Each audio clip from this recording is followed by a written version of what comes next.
Starting with Michel Foucault, he was a French philosopher, a historian of ideas, and a social activist. He was hugely and is hugely influential for post-structuralist thought in general. And his influence when it comes to critically approaching the history and present state of our ideas in society and culture and how they're related to power can be seen in almost every academic discipline and university department to an extent, even ones you wouldn't traditionally associate with philosophy, such as the fields of science or even education itself. The Foucauldian influence of being aware of the power that's tied to knowledge can be seen and felt just about everywhere that ideas and knowledge are being produced in and circulated in society and culture, regardless of what kind of subdiscipline the specific ideas and knowledge belong to. He was also directly involved in a lot of political activism and movements and advocacy. So he wasn't just theorizing power, but actively practicing it and putting it into action to initiate social change in that way too. So through both his thoughts and his actions, his theories and his practices. He was also, in my opinion, a fashion icon. He was always just dripping in style. For my money, leather jacket Foucault is the best Foucault, but I'll let you decide who wore it better. Either Drake, the certified lover boy, or Foucault, the certified philosopher boy. So Foucault's work spans a wide body of literature. He studied power in various forms and settings and historical periods and within various discourses, including the history of sexuality and how different ideas of sexuality and sexual practices were and are radically different across various cultures in time, such as classical Greek society, which he wrote several volumes of research on, where the participants of that cultural and historical context shared very different socially constructed meanings regarding their experiences of sex and of sexuality compared to what we have today or other historical periods. He also studied the history of the idea of madness and the meanings and practices surrounding that in different times and places throughout history, which we'll discuss further in the week on medical discourse, as well as the history of the ideas of discipline and punishment within the historical origins of the prison system and under that developing discourse of criminal reform. I mean, look at the word reform itself. It's literally reform. It's about reshaping the behaviors of people identified as criminals. And we'll talk in this lecture about the specific mechanisms through which that occurs and how that can be applied beyond just the prison context and into other disciplinary spaces of everyday life. So with that in mind, let's transition from last week's discussion on semiotics to another approach to studying signs that considers more the social and power relations that are at play in the production and circulation of signs. So Foucault was inspired by, but also unsatisfied with de Saussure's structuralist semiotics approach. So he developed a post-structuralist framework for understanding meaning and representation by looking at them not only as signs, but as part of a circulating discourse connected to knowledge, truth, and power. And truth is in quotation marks because, as we'll see from this perspective, notions of truth are just as socially constructed as everything else in discourse. There's a triangular relationship referred to as the Fukodian triangle between knowledge, power, and truth that de Saussure and his structuralist framework, with its reliance on scientific sterility, couldn't possibly capture the fluidity and dynamism of this constant imbrication and interrelationship between knowledge, power, and truth. So what are discourses? Discourses are ways of referring to or constructing knowledge about a particular topic or practice. It's a cluster or constellation of ideas, images, and practices which provide ways of talking about anything or thinking about anything or acting towards anything, and the forms of knowledge and conduct associated with a particular topic or social activity or institution. Again, anything in society and social life. Discourses are intricate webbings of signs and meanings that surround every place and thing and person you interact with. So you're always interacting with the social world within a given discourse. Every discourse prescribes its own set of practices that are considered normal within it. Each discourse produces its own identities, so the personalities and roles and positions who are given meaning within that discourse and embody that discourse's characteristics to some degree, and all fit within and are framed within that discourse to be made to feel natural, as if they are a natural part of that discursively constructed aspect of the social world, as well as its own social activities and practices, like I said, and rituals. What knowledge is considered useful and relevant and quote unquote true in the context of that specific discursive formation. So to help you get a better idea of what a discourse is, let's take medical discourse as an example. So the people or the subjects who embody that discourse and are represented by that discourse and operate within that discourse include, the medical professionals such as doctors and nurses with their own roles that they play and the uniforms that they wear to identify themselves as such and give them that status of authority within that discourse. But it's also the patients who comprise everyday people such as you and I, except when we enter the context of medical discourse, such as walking into a clinic or a hospital or talking with a doctor over the phone or diagnosing ourselves on WebMD, we don't possess our usual everyday meanings and identities as individuals, but instead we have to adopt the discursively constructed and allowed for persona and subjectivity of the patient. So we have to think like a patient in terms of listening to the doctor's orders. We have to act like a patient in terms of following the doctor's orders. We have to be physically oriented and situated in physical spaces such as the waiting room or sitting on that perpetually cold operating table in the doctor's office, the one with the wax paper on it, and the table is just ever so slightly too high for anyone to comfortably hop onto it. And as patients, as subjects of this discourse, we subject ourselves to various practices and rituals that are made to seem normal and natural, such as exposing ourselves to the doctor's medical gaze and letting them press the stethoscope to palpate what's going on inside of us, and answering their line of questioning about symptoms and not interrupting them, but they can interrupt you, and dressing like a patient, just as doctors and nurses have their own uniforms. Patients have that uniform of that hospital gown, that paper thin and sometimes embarrassing gown that patients have to wear. And medical discourse also has its authorized way of communication and talking and lexicon and vocabulary in terms of the medical terminology and jargon produced by the reigning medical discourse through various texts. So that includes literal medical texts and scientific studies, but also less official discursive elements. Like I mentioned, WebMD or watching medical dramas on TV, that's still a part of the medical discourse. Or downloading various health monitoring and tracking apps on our phones. All of these things, official and unofficial, contribute to positioning us and framing us as subjects of this discourse who are subject to its established knowledge and signs and meanings and representations and allowable practices and allowable ways of thinking and being and interacting within the world of medical discourse.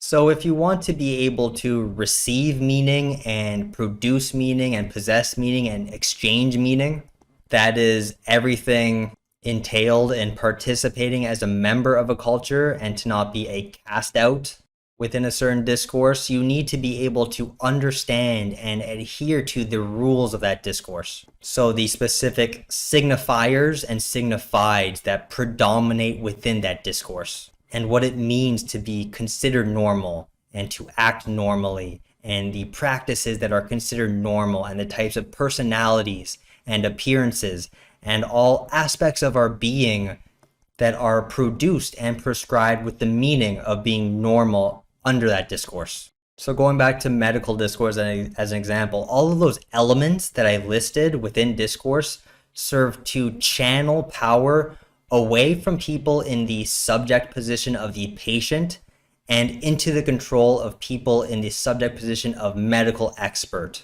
who is given the authority within that discourse to judge our health and fitness and tell us what we don't know or can't know about ourselves.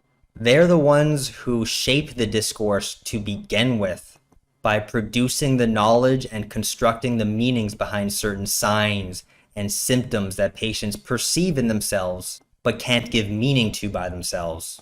And this entire bundle, this entire array of signs and meanings and knowledge and practices and spaces and people is a discourse. And throughout our everyday lives, we always find ourselves in one discourse or another. Not just medical discourse, but academic discourse, work discourse, fashion discourse, gender discourse.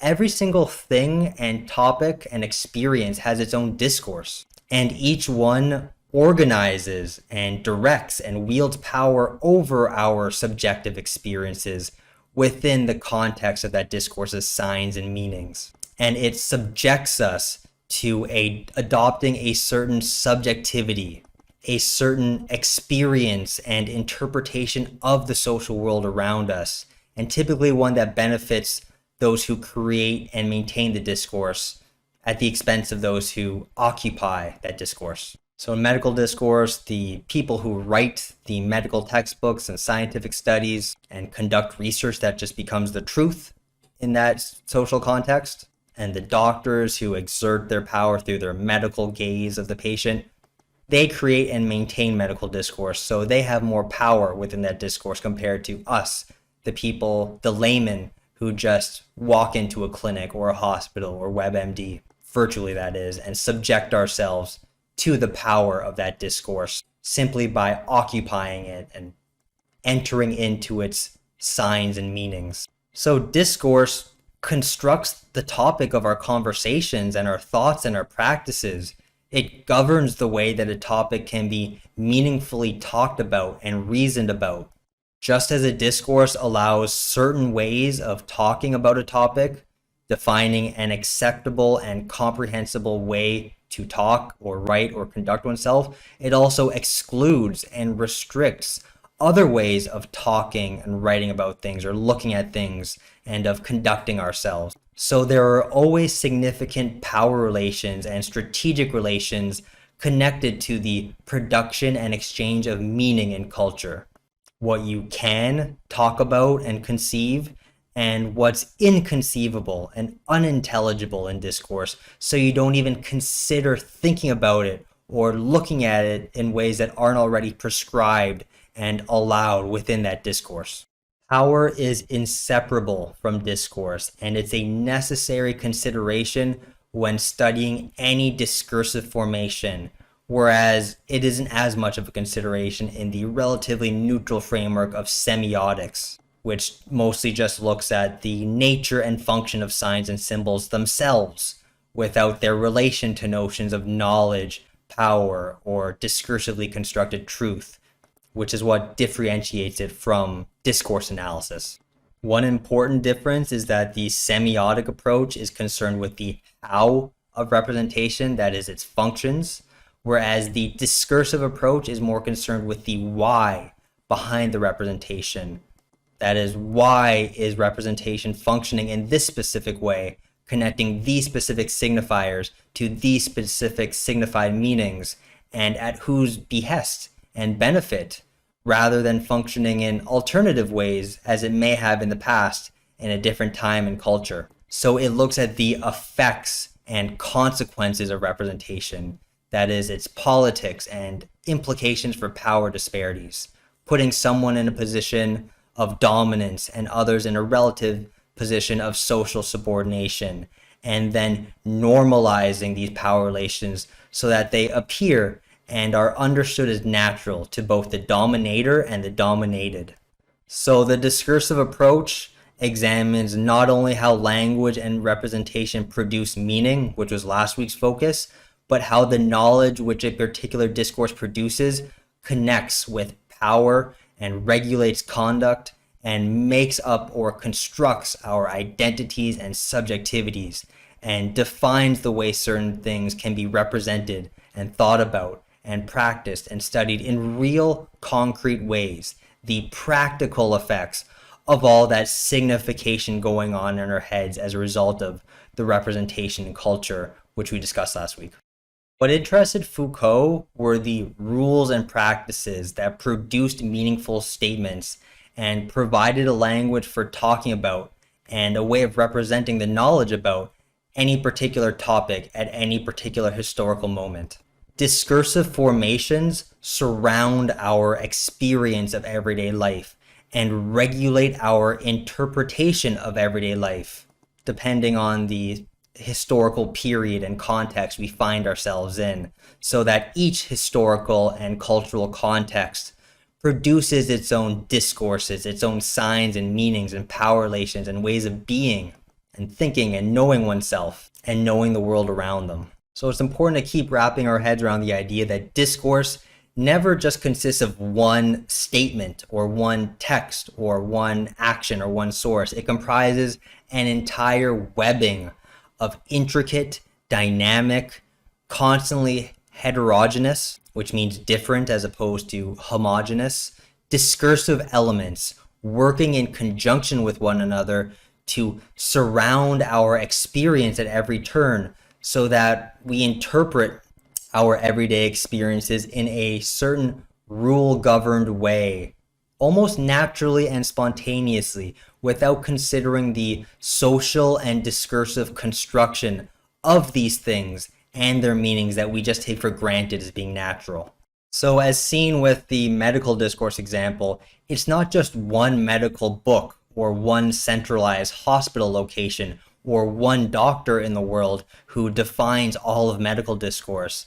It's a decentralized array of all of these elements working at once to socially construct various medical related signifiers so that they signify specific ideas in our minds so as to govern the practices of those operating within this webbing of meaning and representation, and most importantly, power.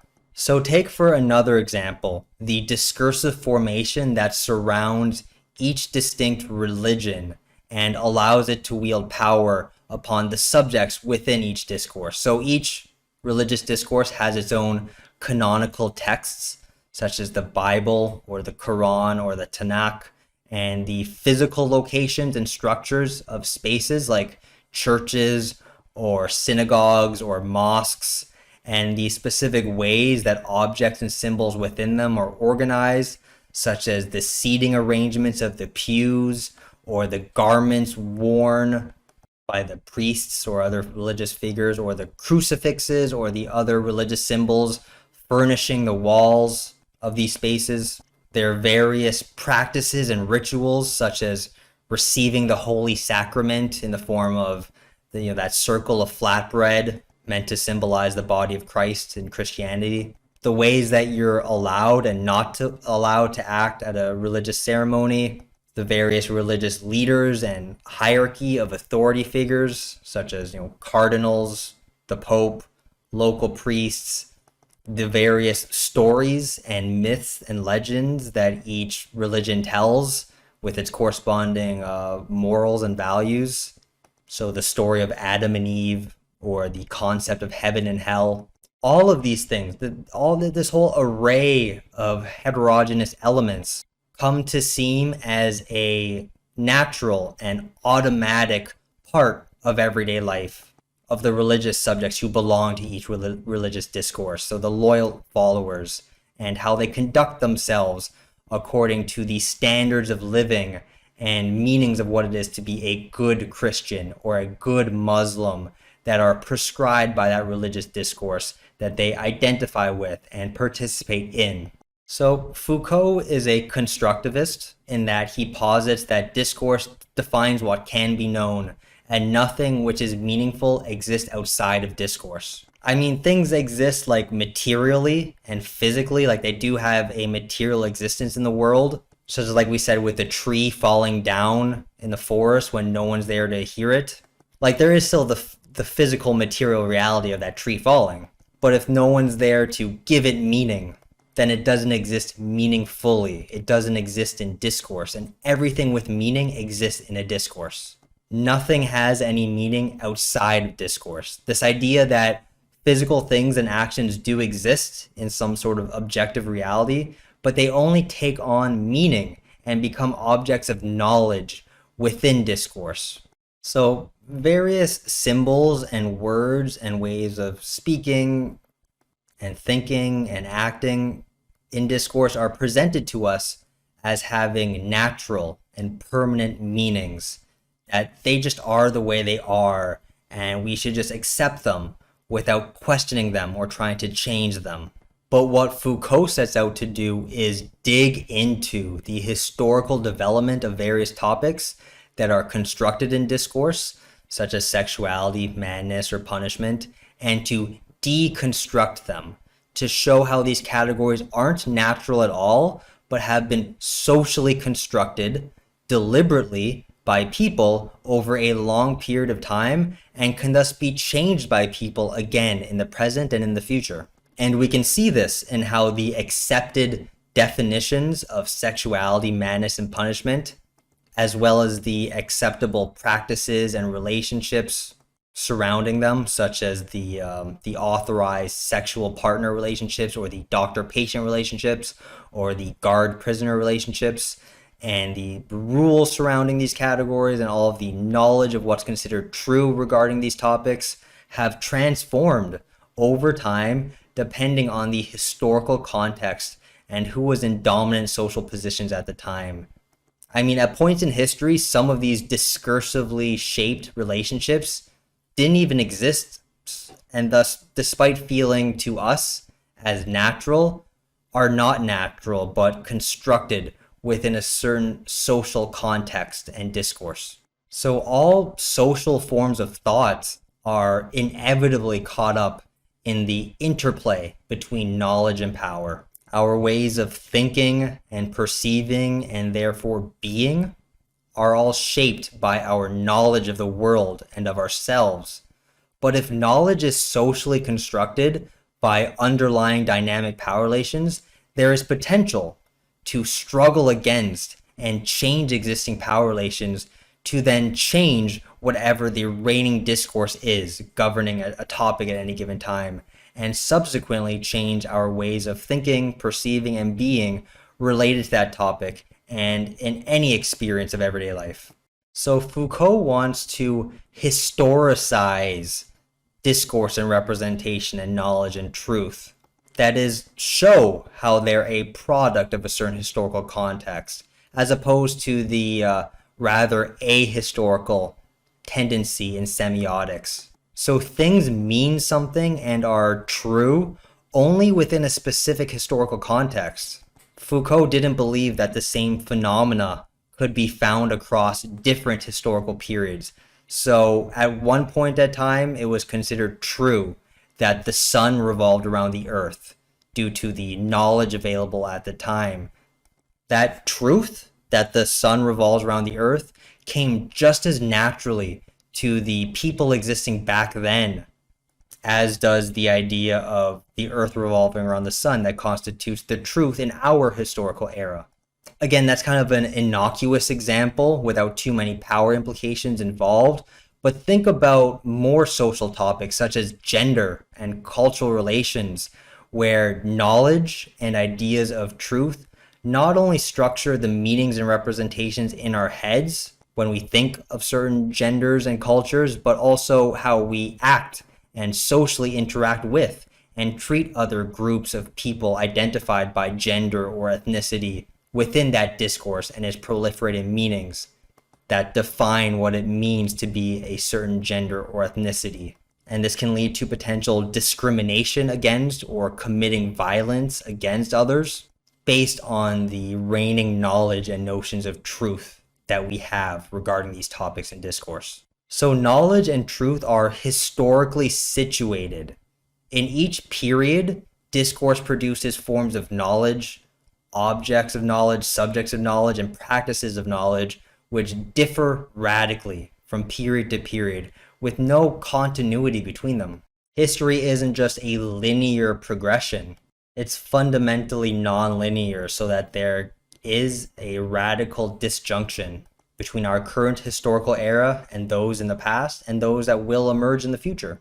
So let's further explore the Foucauldian triangle between knowledge, power, and truth that we see at the top of the slide. What we think we know in a particular period about, let's say, crime, has a real concrete bearing on how we regulate, control, and punish criminals, those identified as being criminal. Knowledge never operates in a void. Knowledge is put to work through certain techniques and technologies and strategies of application in specific situations and historical contexts and institutional regimes. So to study punishment, you must study how the combination of discourse and power knowledge has produced a certain conception of crime and the criminal, and has had certain real effects for both criminal and for the punisher, and how these have been set into practice in certain historically specific prison regimes. So knowledge linked to power not only assumes the authority of the truth, but has the power to make itself true. All knowledge, once put into practice and applied in the real world, has real effects. And in that sense, it becomes true.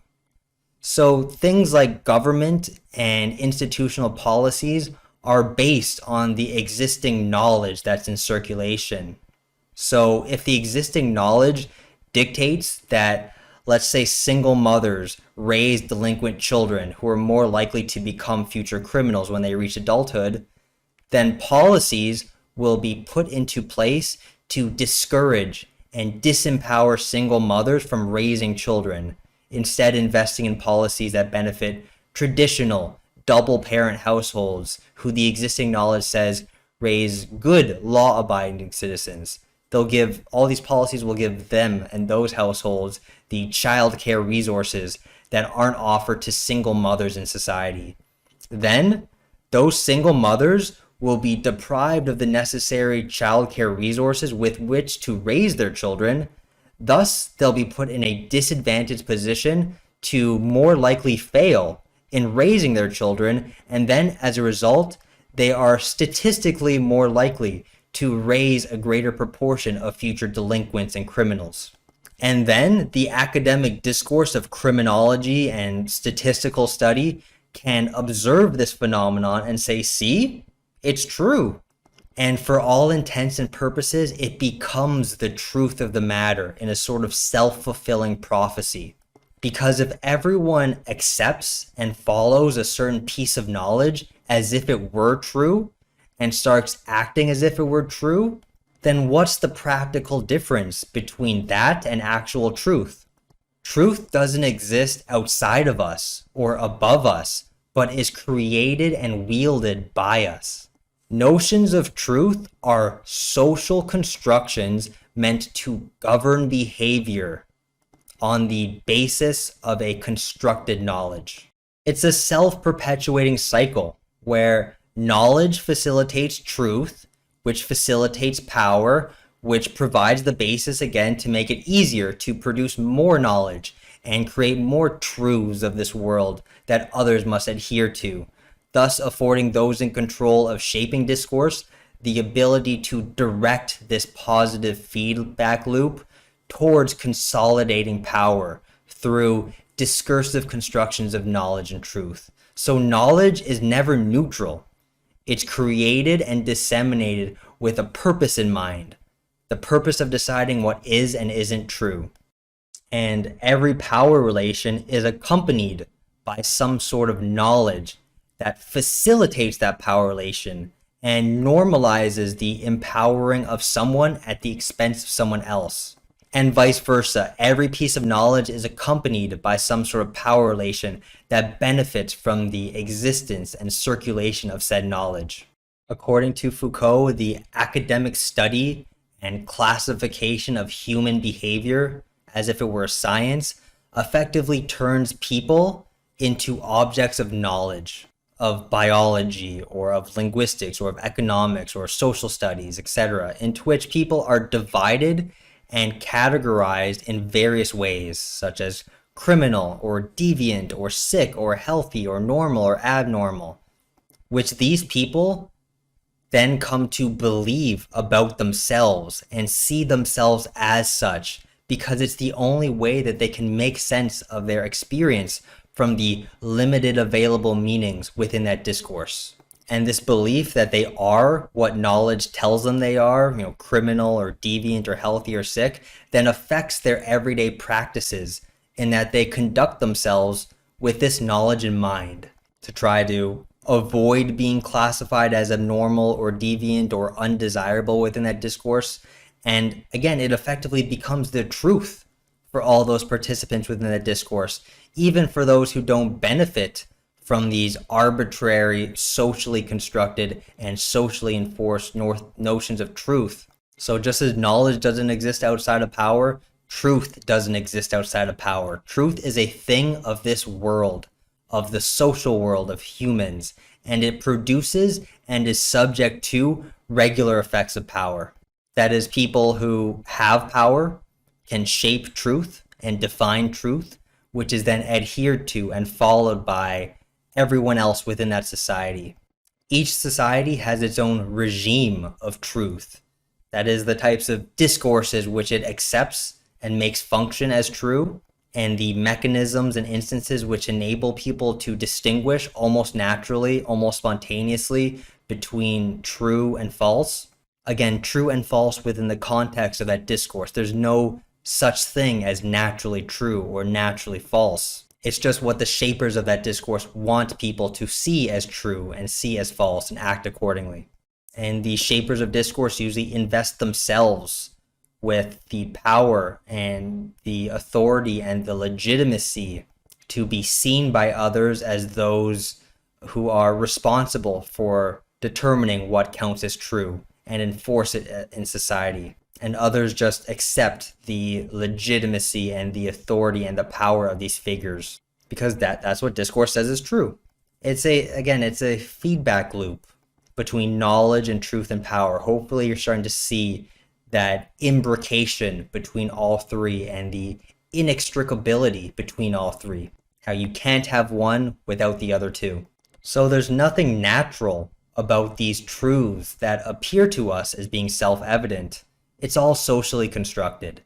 But that's where power comes in, to conceal the socially constructed nature of discourse and make it seem as if it is universal and natural and permanent and unchangeable. That's undisputably true, and that you shouldn't even try to question it or challenge it or struggle against it in any way, because that wouldn't benefit the people and groups and institutions who are in positions of power to shape discourse and want to make sure that their power to get people to act according to their constructed social meanings continues to circulate in their favor.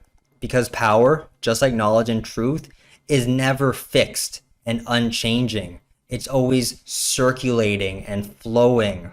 And the creation and maintenance of certain discourses and their shaping of truth help to ensure that it always flows in one direction, away from the many, the masses, the you and I, and into the hands of the few elites in society and institutions in society who hold a lot more resources and cultural capital, and to whom a lot more discursive power flows.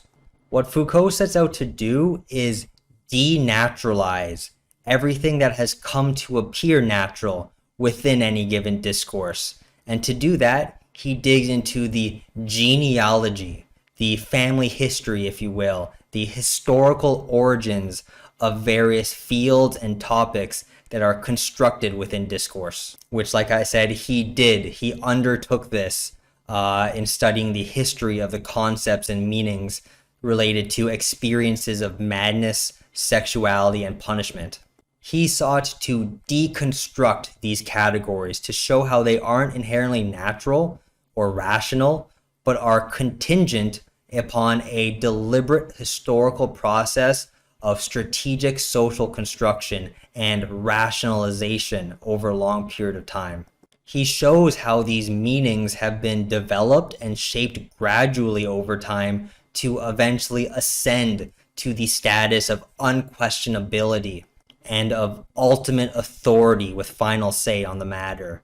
So once something's been naturalized within discourse, its culturally constructed meaning is concealed and appears to us as if it weren't a product of culture at all, but rather a natural fact of life. Something that predates and precedes culture and society and even discourse, as if culture and discourse simply came along after the fact and labeled it what it naturally is. Oh, that's sexuality, that's madness, that's punishment. So as if the reflective model is in operation in our culture's models of representation when it comes to these naturalized meanings of certain objects and subjects.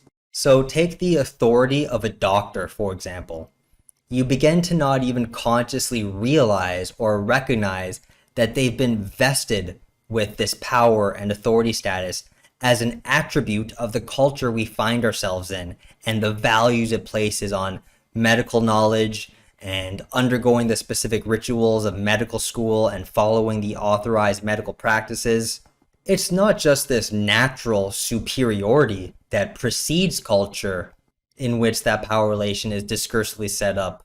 The same thing with the authority of government and various figures and rules within government discourse. There's nothing natural about their power. Like I said, just as truth is a thing of this world, power is also a thing that belongs to this world. Power is produced by us, and we, in our thoughts and actions and identities, are produced by power and its discursive meanings that we always exist within.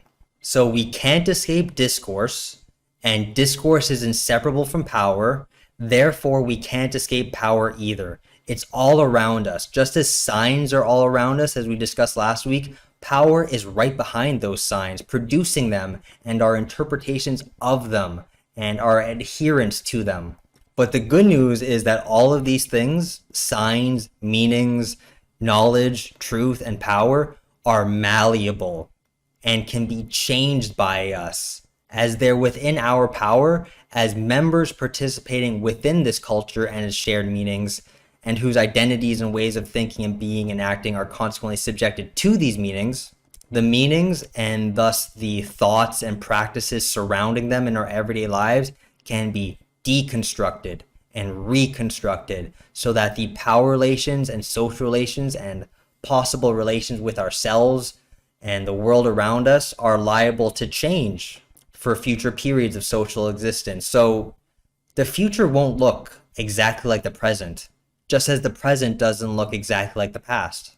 All of these things that we consider natural and permanent aspects of our everyday life are historically contingent. For example, forms of punishment that used to seem natural to those within that specific historical context, such as public executions or hangings or the guillotine, now seem to us in our current historical context completely unnatural and barbaric, but at the time seemed to people within that specific period as the only conceivable way to go about punishing criminals for social transgressions.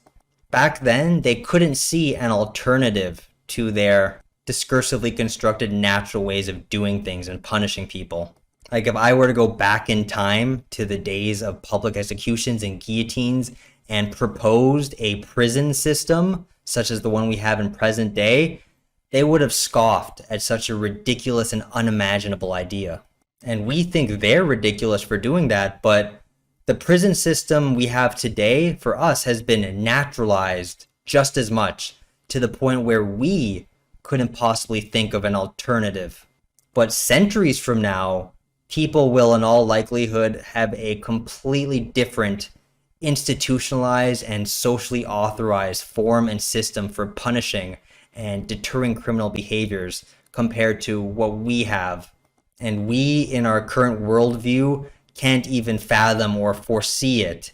And they will look back in history on us and our society and remark on how strange and unnatural all of our practices and beliefs surrounding this topic were.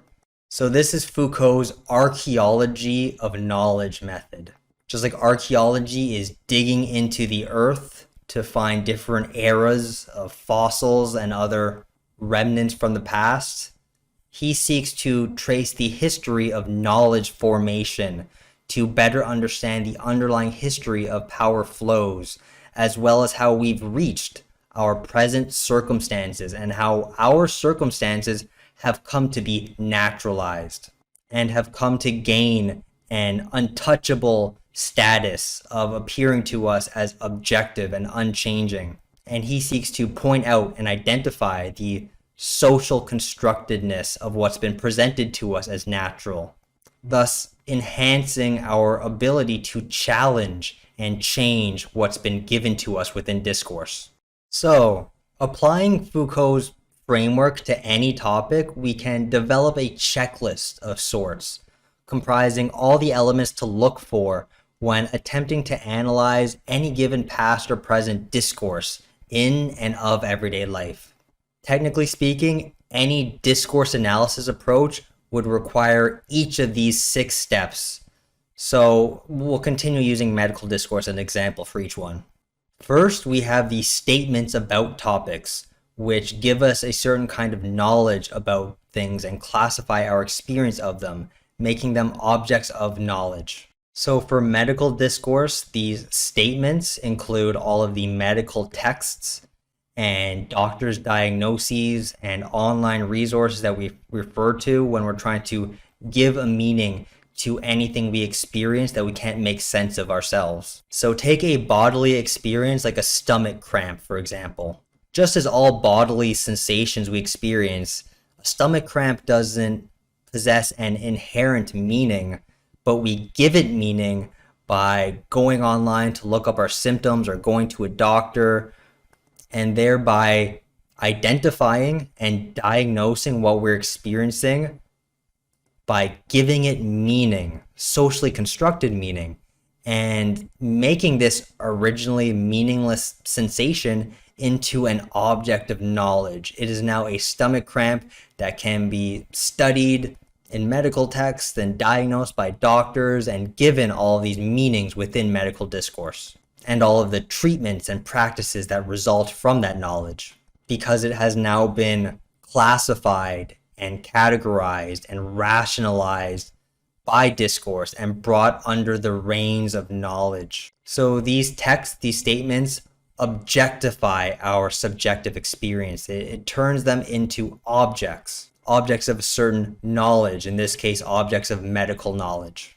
Secondly, we have the rules that are in place in any given discourse, which prescribe certain ways of thinking about these topics and excluding other ways, which govern what is sayable or thinkable or perceivable about a particular topic at a particular historical moment. So applying this to medical discourse, there's a whole system of rules when it comes to participating in medical discourse.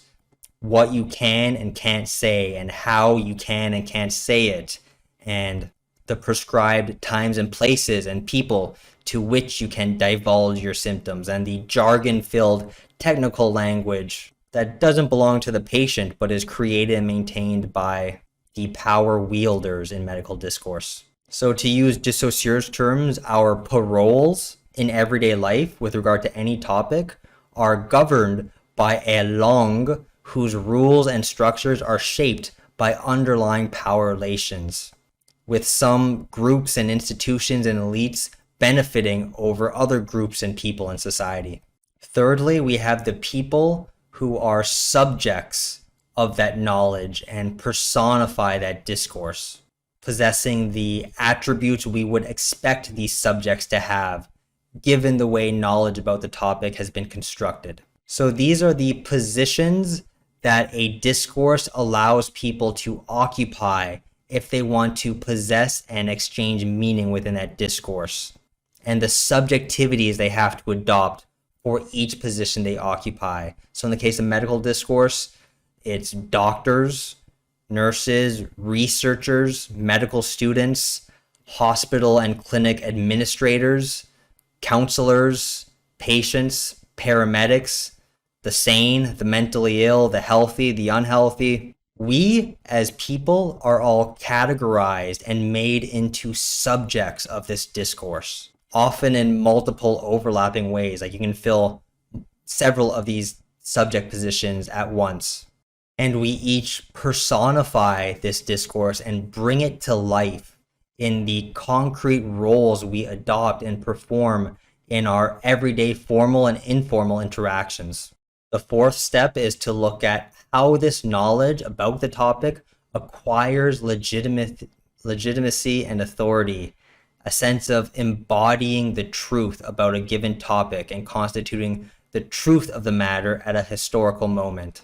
So just as how medical and scientific studies become the truth for the layman, the general populace who take it at face value because they don't have the authorized knowledge to study and understand the experiences firsthand, so they have to trust in those with the expert knowledge and their definitions, so that medical knowledge attains a status of unquestionable legitimacy and authority, where you just have to accept it as the truth because you don't possess the knowledge or understanding which medical discourse reserves for the few discourse shapers.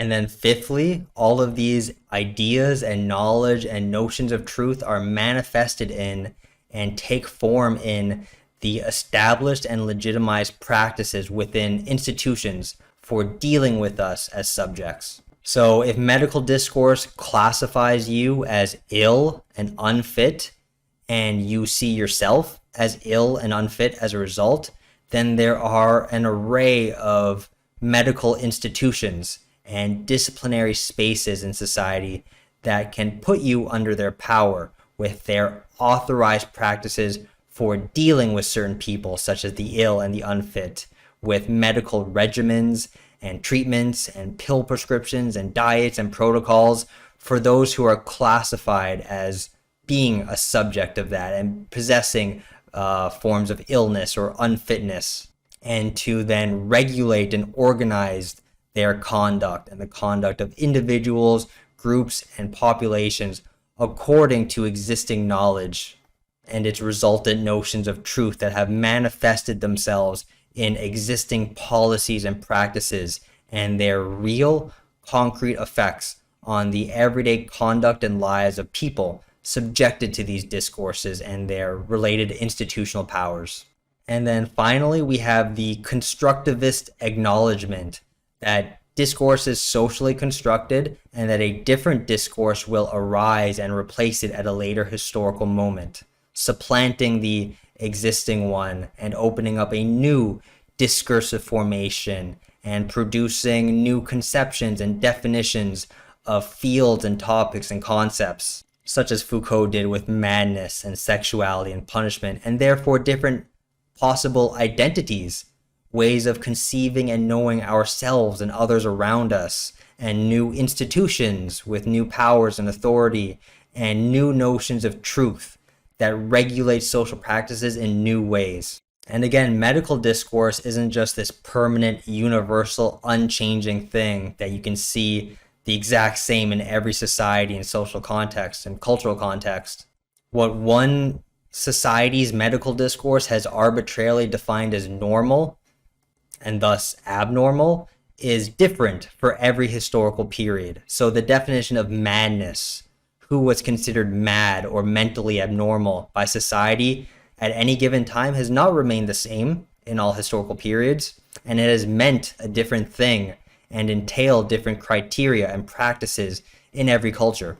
to favor those in positions of dominance within that social context and cultural context. So the terms and meanings of madness and insanity used to be reserved for certain groups of people and for certain behaviors exhibited.